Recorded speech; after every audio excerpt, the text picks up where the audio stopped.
जब संपूर्ण वैभव होते हुए भी प्रभु श्री राम का मन व्याकुल था, तब गुरु वशिष्ठ के ज्ञान ने उन्हें विषाद से बाहर निकाला।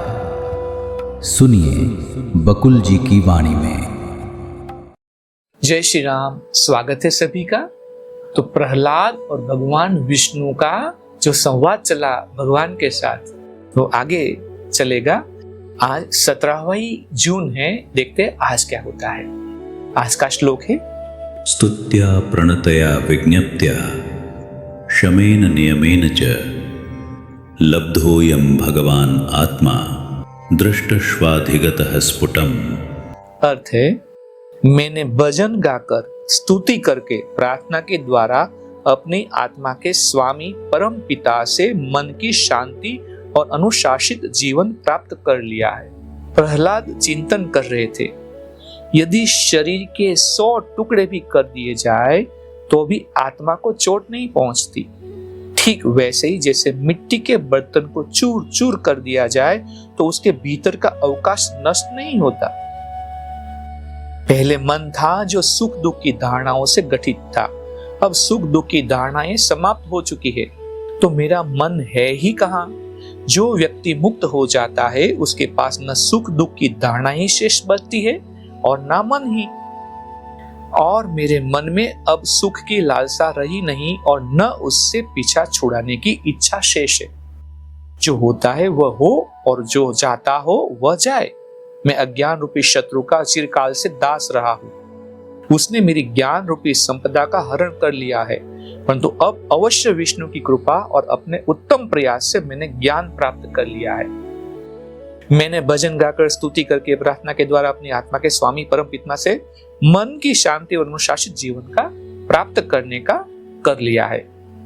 अज्ञान रूपी वन में अनेक बाम्बिया है, जिनमें विषयों से संबंध लालसाओं की घातक विषघर निवास करते हैं। उसमें मृत्यु रूपी अनेक अंधकूप है और दुख रूपी तरह तरह की अनेक अग्नियां हैं। उसमें हिंसा और लोभ रूपी डाकू तथा अहम रूपी शत्रु घूमते रहते हैं। अब मैं भगवान विष्णु की कृपा तथा स्वप्रयाग के कारण उन सब से मुक्त हूं और मेरी बुद्धि पूर्ण रूप से जागृत हो चुकी है। उस जागृत बुद्धि के फलस्वरूप अब मुझे कोई ऐसी चीज नहीं दिखाई देती जिसे अहम कहा जा सके। अब अहम रूपी भूत को पटक दिया गया है, इसलिए मैं शांत स्थिर हूं। अब न भ्रम है, न दुखी, न इच्छा ही रही, न आशा ही। अब किसी प्रकार की मानसिक व्यथा भी नहीं रही।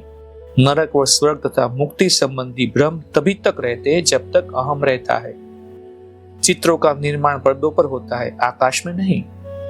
जब अहम रूपी मेघ तथा लालसा रूपी तूफान से बुद्धि अनावृत हो जाती है, तब वह आत्मज्ञान रूपी प्रकाश से चमकने लगती है।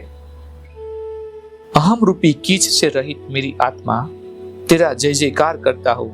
हे आत्मा, तेरा जय जयकार करता हूँ, क्योंकि तेरे अंदर स्थित भयानक इंद्रिया और सर्वभक्षी मन पूरी तरह शांत स्थिर हो चुके हैं। हे आत्मा, तेरा जय जयकार करता हूँ, क्योंकि तेरे अंदर अज्ञान को दूर करने वाला सूर्य स्थित है।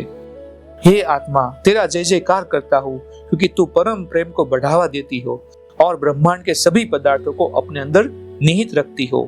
अब मैं पराधीन नहीं हूँ, इच्छा और लालचाओं से रहित हूँ, विचारों से विहीन हूँ, अहम से भ्रमित नहीं हूँ, न अब मुझमें सुख भोग की प्रवृत्ति ही शेष है।